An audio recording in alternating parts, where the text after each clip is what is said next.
आज ही Doubtnut app download करें। Doubtnut पर होगा अब आपके सभी मैथ्स, केमिस्ट्री, फिजिक्स और बायोलॉजी डाउट्स का सफाया। बस अपने क्वेश्चन की फोटो खींचो, उसे क्रॉप करो और तुरंत वीडियो सोल्यूशन पाओ। Download now.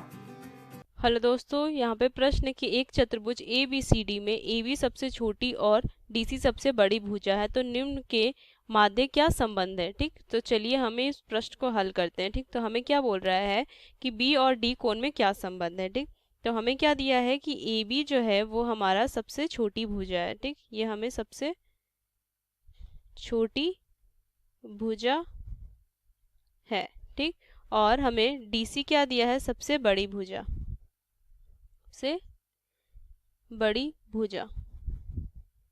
ठीक, अब हम चलते हैं यहाँ पे, देखते हैं इन दोनों के बीच में क्या। पहले हम पहला को हल करते हैं कि दोनों में क्या संबंध है। ठीक, तो यहाँ पे देखिए हमें कोण एक त्रिभुज ए बी डी में, त्रिभुज ए बी डी में। ठीक, तो यहाँ पे देखिए हमें क्या दिया है कि ए बी सबसे छोटी भुजा है, मतलब कि ए बी इसमें। ठीक, ए बी हमारी सबसे छोटी भुजा है, तो क्या कहेंगे कि ए बी जो होगा वो हमारा ए डी से छोटा होगा, ये हम कहेंगे। ठीक, तो अगर देखिए ए डी हमारा, ए डी के सामने वाली कोण क्या हो जाएगी, कोण 5, और ए बी के सामने वाली कोण क्या हो जाएगी, कोण 6। तो यह कह सकते हैं कि कोण 5 जो होगा वो कोण 6 से बड़ा होगा। ठीक, क्योंकि हमें पता है कि छोटी भुजा के समूह कोण भी छोटा होता है। ठीक, हम ये लिख सकते हैं यहाँ पे, तुम चाहे यहाँ पे लिख देते हैं ये यहाँ पे होगा। ठीक, इसको मान लेते हैं एक। उसी प्रकार के अब हम चलते हैं सी बी डी में। ठीक, त्रिभुज सी बी डी में,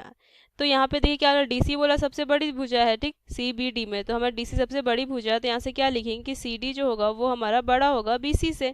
ठीक, अब देखिए सी डी के सामने वाले कोण क्या है, कोण 7 है मेरा, तो क्या हो जाएगा यहाँ से कि कोण 7 जो होगा वो हमारा बड़ा होगा कोण 8 का, ये हम लिख सकते हैं। और हमारा रीजन ये हुआ कि छोटी भुजा के सम्मुख कोण भी छोटा होता है। ठीक, तो यहाँ से हो जाएगा। अब क्या करते हैं, समीकरण 1 और समीकरण 2 को हम जोड़ देते हैं, तो यहाँ से क्या हो जाएगा, कोण 5 जोड़ कोण 7 बड़ा होगा कोण 6 जोड़ कोण 8 का, ये होगा। अब देखिए कोण 5 7 ये क्या है, कोण बी है, और कोण 6 और 8 क्या है, कोण डी है, तो ये हमारा यहाँ से हो जाएगा कोण बी जो होगा वो हमारा बड़ा होगा कोण डी का। तो हम दोनों के इसके बीच में हमारा जो संबंध होगा क्या हो जाएगा, कोण बी हमारा बड़ा होगा कोण डी का। अब चलते हैं दूसरा हल करने, तो यहाँ पे दूसरा देखते हैं हम। तो यहाँ पे देखिए हम चलते हैं इसमें त्रिभुज ए बी सी में। ठीक, त्रिभुज ए बी सी में, तो हमें क्या बोला है कि हमारा जो ए बी है वो हमारी छोटी भुजा है, तो यहाँ से क्या लिखेंगे कि बी सी हमारा बड़ा होगा ए बी का। ठीक, अब देखिए हमारा बी सी के सामने वाली जो कोण क्या है, कोण हमारा यहाँ से देखिए बी सी के सामने वाली कोण हमारी हो जाएगी यहाँ से ए बी सी में। देखिए अगर बी सी के सामने वाली कोण क्या हो जाएगी, कोण 1, तो यहाँ से क्या लिखेंगे हम कि कोण जो 1 होगा हमारा वो बड़ा होगा कोण 2 का। ठीक, और यहाँ पे देखिए इसको मान लेते हैं समीकरण 3 हम। ठीक, उसी प्रकार से हम अब चलते हैं त्रिभुज ए डी सी में। ठीक, ए डी सी में, तो ये क्या हो जाएगा, सी डी हमारा बड़ा होगा ए डी का। ठीक, ये लिखेंगे क्योंकि हमें क्या बोला, सी डी हमें सबसे बड़ी भुजा बोली थी, तो ये ए डी से बड़ा होगा, तो इसके सामने वाला कोण क्या हो जाएगा। अगर देखें हम ए डी सी में, तो हमें क्या बोल रहा है कि सी डी सबसे बड़ी भुजा होगी, तो सामने वाला कोण क्या हो जाएगा, 3 हो जाएगा।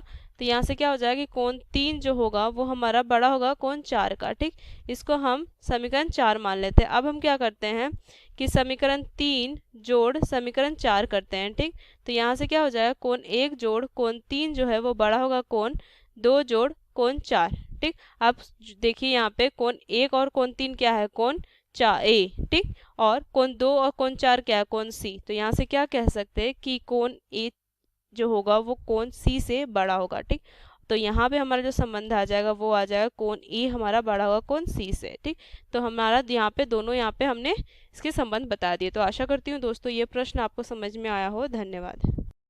क्लास 6 से 12 से लेके नीट, IIT, JEE मेंस और एडवांस के लेवल तक 10 मिलियन से ज्यादा स्टूडेंट्स का भरोसा। आज ही डाउनलोड करें डाउटनेट ऐप या व्हाट्सएप कीजिए अपने डाउट्स 8400 400 400 पर।